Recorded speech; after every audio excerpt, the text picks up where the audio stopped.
환영합니다. Welcome to K-Culture Dive, where we dive deeper into the heart of Korean culture with K-entertainment issues, AI culture news, K-culture and photos, and today our K-culture issues segment, where we take a dive into K-animations. And I'm your host, Kwon-soa. Let's dive in. Starting off the new week with us is my co-host Walter Lee in the studio. Hello, Walter. Hello, Soa, and happy Monday. And happy Monday to our viewers watching at home. I'm Walter Lee here to co-host next to Soa and give you the latest in Korean entertainment. All right, let's get right into it. And starting off this Monday's edition of K-Enter News, Walter, with none other than BTS. What do you have? So, now, we've talked about this before, but ticketing dates for the highly anticipated concert BTS the comeback live Arirang in Gwanghwamun Square on the 21st of March actually have been released. This is a concert that celebrates their fifth full-length album. Now, they have the ticketing event will open on February 23rd with full application details available through the fan platform Weverse. Now, the comeback live event is expected to offer fans and general public a rare opportunity to experience BTS's music in large, open-scale settings. Adding to the excitement, the concert will be live-streamed to more than 190 countries in many regions across the world via the OTT platform Netflix. So that's marking the first time Netflix has ever live streamed a concert by a single artist. Now, BTS will officially release their fifth full-length album, Arirang, on the 20th, just one day ahead of the concert.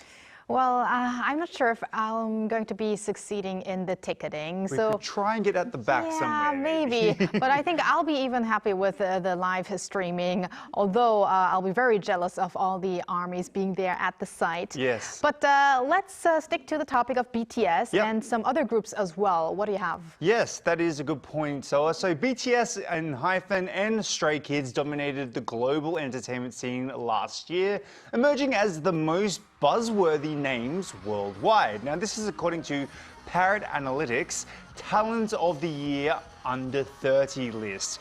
Released on Friday. Now, BTS claimed the top spot with Hyphen and Stray Kids following at number 2 and number 3 respectively. Now, Parrot Analytics, for those who don't know, is a global leader in audience demand measurement, analyzing the popularity of the value of TV shows, films, and talent across all platforms, languages, and markets worldwide. Now, the rankings are determined by the average demand, a data-driven measure that tracks how strongly and also how often the audiences around the world actively engage with a particular figure. Now, the list focuses on stars who were under the age of 30 as of 2025, and Parrot Analytics noted that BTS remained a central force in global pop culture, creating repeated spikes in attention throughout the year, even during a period of limited group activity during 2025. That was during their army as soon as they were coming out as well, highlighting K-pop's continued global impact. A total of 8 K-pop groups secured spots in the top 15 of the list, so that's just more than half. So what an amazing achievement by K-pop artists. All right, well, a great achievement to the boys. I guess I can call them boys if they're under 30. Yes, I guess so, yeah. But Walter, we just mentioned Hypen. Yep. Now let's talk about one member of Hypen who fulfilled his dream. Indeed, he did so. So Songhoon, a member of the idol group Hypen and a former figure skater, has appeared at the 2026 Milan Cortina d'Ampezzo Winter Olympics as a torchbearer. Now, on February 5th, local time, Songhoon carried the Olympic flame through a section near Bolivar Station in Milan. Now, the scene drew a huge crowd of fans who waved enthusiastically captured the moment on their phones as he ran past. Now, speaking to the media, Song-hoon actually said that taking part in the torch relay felt like achieving his long-held Olympic dream, calling it a great honor to carry the flame on such a global stage. Now, for those who may not know, Song-hoon actually spent 10 years as a competitive figure skater before debuting as a singer. Now, like many elite athletes, he once dreamed of competing at the Olympics himself. Now he's a famous singer. I guess the best next thing is carrying the torch. Right. I mean, dreams may change over the course of your life due to certain circumstances, but Song-hoon just showed us that you still can achieve those dreams in a different way. Yes, indeed. Very inspiring. And thank you very much, Walter, for those updates. No worries. And now let's move to our AI anchor Arang for more on the culture front. Arang. Thanks, Sua. Here's your AI guide to the latest cultural headlines from Korea. Let's begin with our top story. Young people aged 19 to 20 living in South Korea will be eligible for up to 200,000 won, or around $136 in support funds to enjoy cultural activities. The Culture Ministry and the Arts Council Korea will begin issuing the Youth Culture and Arts Pass on February 25th to around 280,000 young people nationwide. The pass can be used for performances, exhibitions, and movies at major ticketing and cinema platforms, including Norticket, Yes24, Ticket Link, Melon Ticket, Megabox, Lotte Cinema, and CGV. Applications can be submitted through the official Youth Culture Pass website until June 30th. The National Folk Museum of Korea ranked first last year for the number of foreign visitors among all museums nationwide.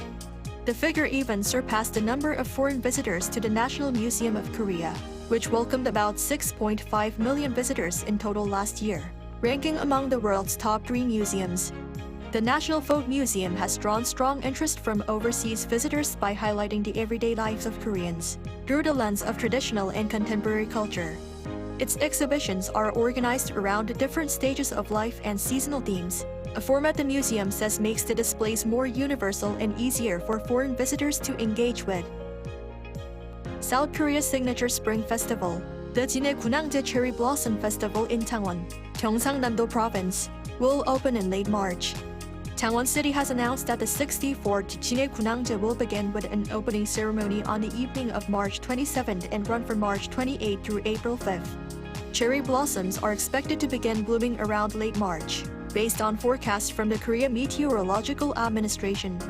Beyond the breathtaking cherry blossom displays, visitors can enjoy a lively lineup of events, from the military band and honor guard performances to a dazzling fireworks show celebrating the legendary naval victories of Admiral Lee Sun-shin, Korea's unmatched national hero. That's all from me. Turning now to a quick look at more K-culture stories making headlines today.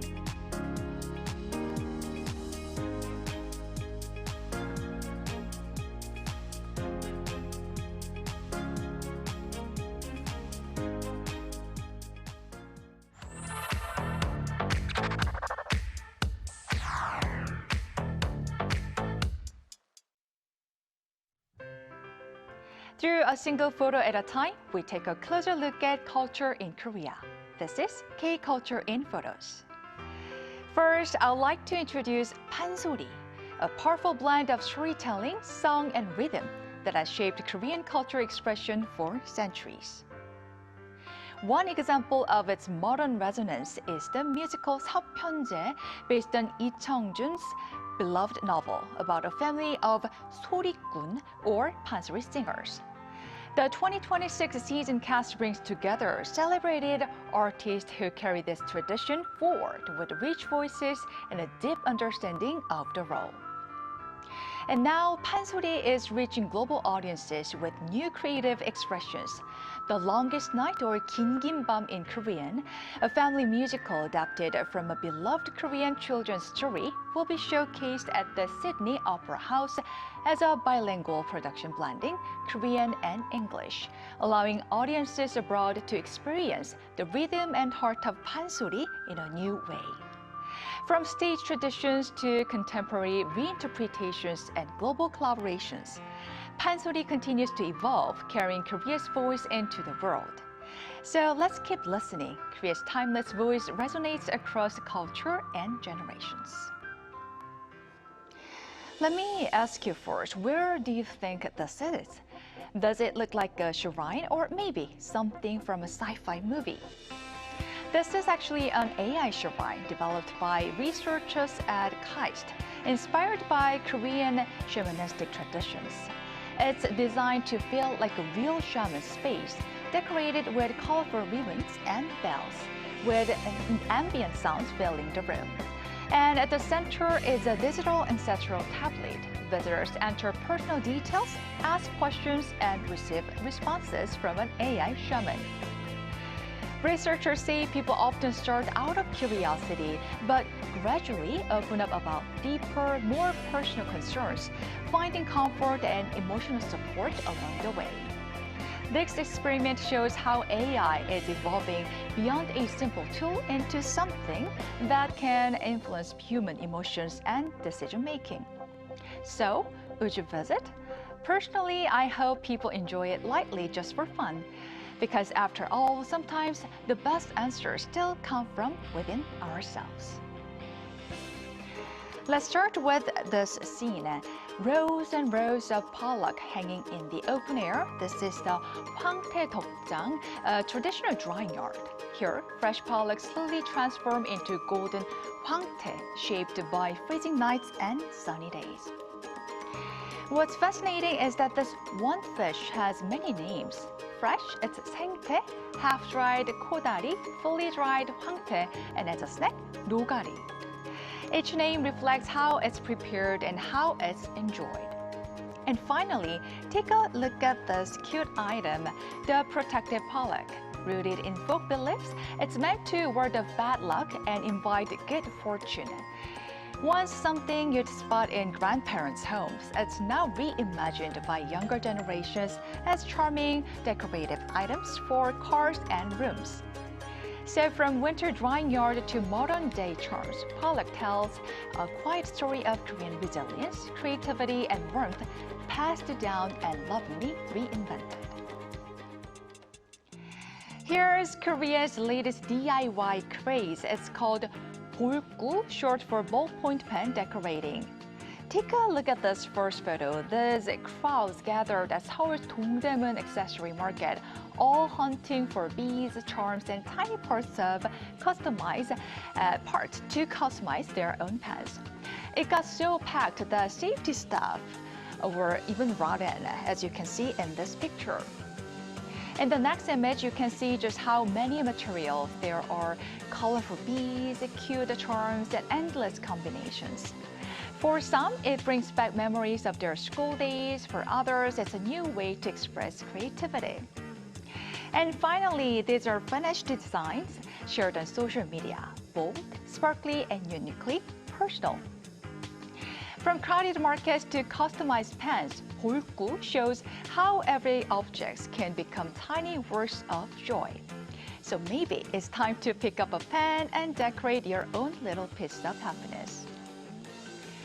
Now, from pansori and AI shamans to hwangtae and decorated pens, Korea keeps finding new ways to turn tradition, technology, and everyday moments into culture.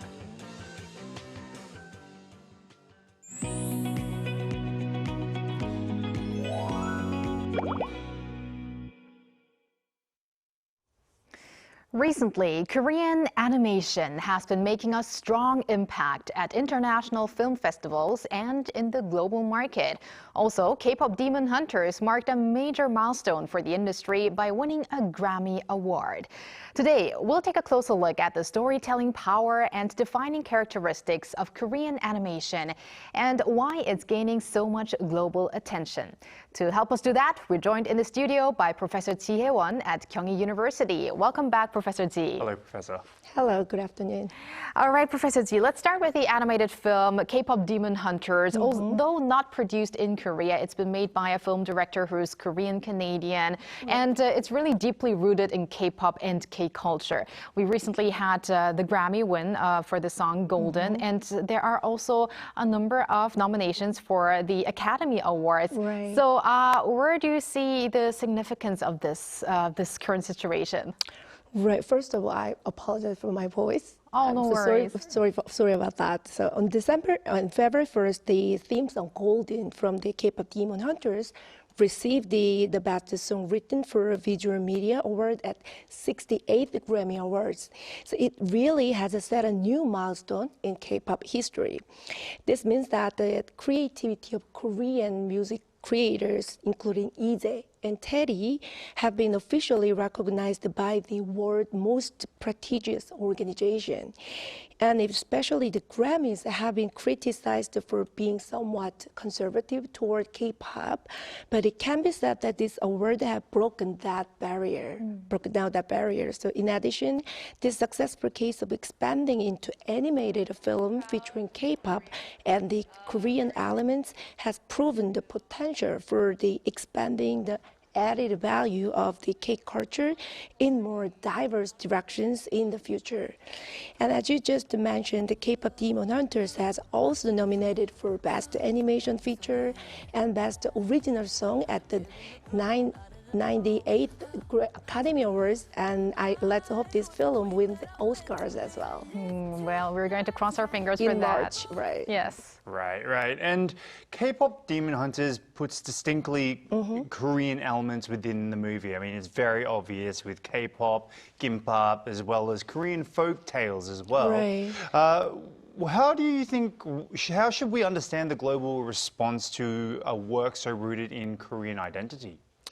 Yeah, through the K-pop Demon Hunters, global audiences have become more interested in not only K-pop itself, but also the significance of Korean history and traditions, and have developed a greater affection for the Korean sentiment as well.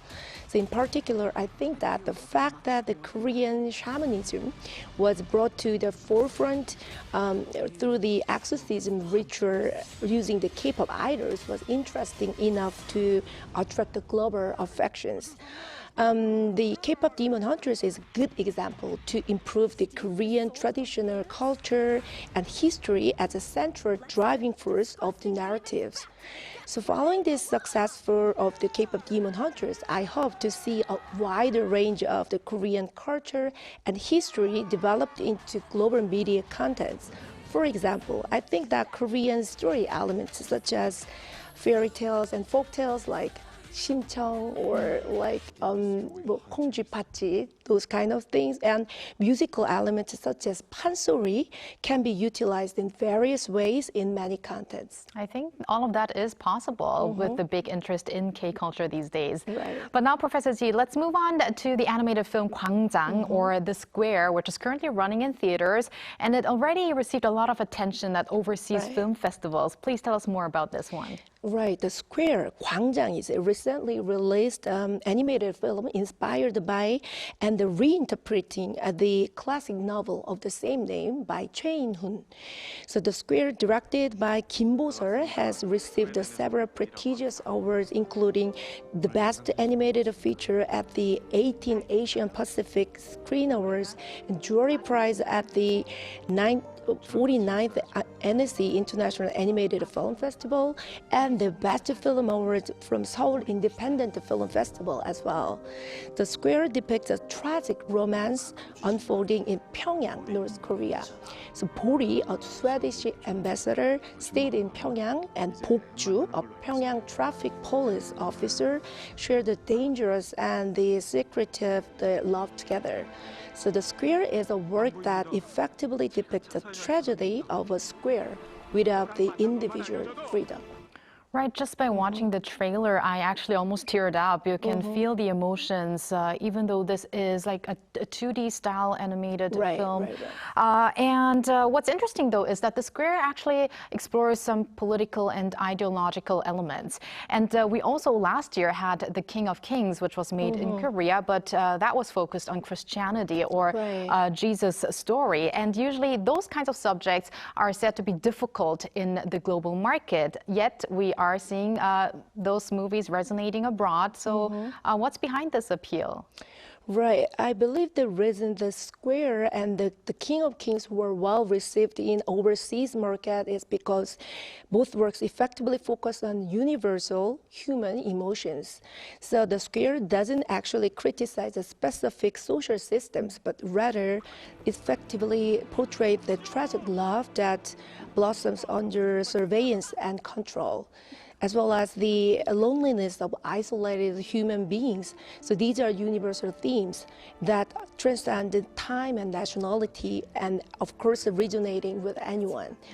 And inspired by the unpublished manuscript by Charles Dickens, The King of Kings also transcended the religious contents to tell a universal story of the sacrificial love, so earning a huge response from the global audiences.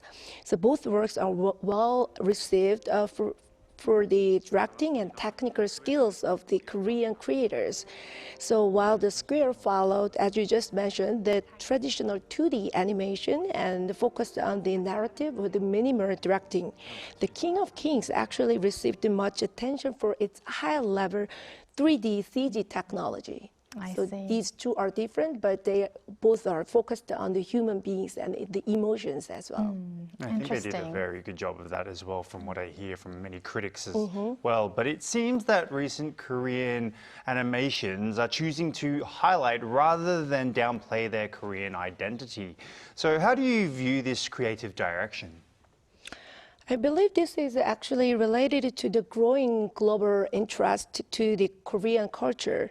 So beyond the Square, as we just mentioned, Yeon Sang-ho's film, The King of the Pigs, 돼지의 왕, and the Fake 사이비, those are animations.